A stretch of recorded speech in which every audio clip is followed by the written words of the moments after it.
ज्योतीच्या आश्रयानं राहणारी काजळी कंदिलाच्या काचेला आच्छादन करते. काजळी कुठून बाहेरून येत नाही राजाओ, ज्योतीच्याच आश्रयाने तयार होऊन काचेला आच्छादन करून आवरण आणते व पाहिजे तसा प्रकाश पडत नाही.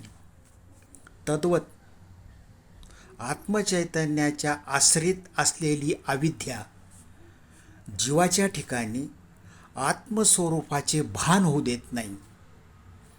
अविद्या, अज्ञान एकाच अर्थी शब्द आहेत आणि नाना प्रकाराने प्रपंच सत्यत्वानं दाखवते. अशी ही अविद्या आत्मचैतन्याच्या आश्रित असते आणि आत्मचैतन्याचंच जीवाच्या ठिकाणी भान होऊ देत नाही. याला म्हणतात अविद्या आणि तेच ते अज्ञान जीवाच्या ठायी अनादिकालापासून आहे.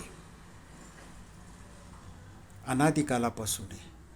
अनादि संसार मालेच्या ठायी नित्यविषय शेविले पायी ते जळले चित्ताच्या ठायी अंतकरणाच्या ठिकाणी हेच ते अज्ञान आणि हीच ती अविद्या आत्मचैतन्याच्या आश्रित असल्यामुळे जीवाला आत्मस्वरूपाचे भान होऊ देत नाही. ज्याप्रमाणे ज्योतीच्या आश्रयानं राहणारी काजळी कंदिलाच्या काचेला आच्छादन करून आवरण करून पाहिजे तसा प्रकाश पडू देत नाही, तद्वत आत्मचैतन्याच्या आश्रित असलेली हीच ती अविद्या आणि अज्ञान आत्मस्वरूपाचे जीवाच्या ठिकाणी भान होऊ देत नाही राजा हो. आणि नाना प्रकाराचा प्रपंच सत्यत्व बुद्धीने दाखवते. हीच ती अविद्या.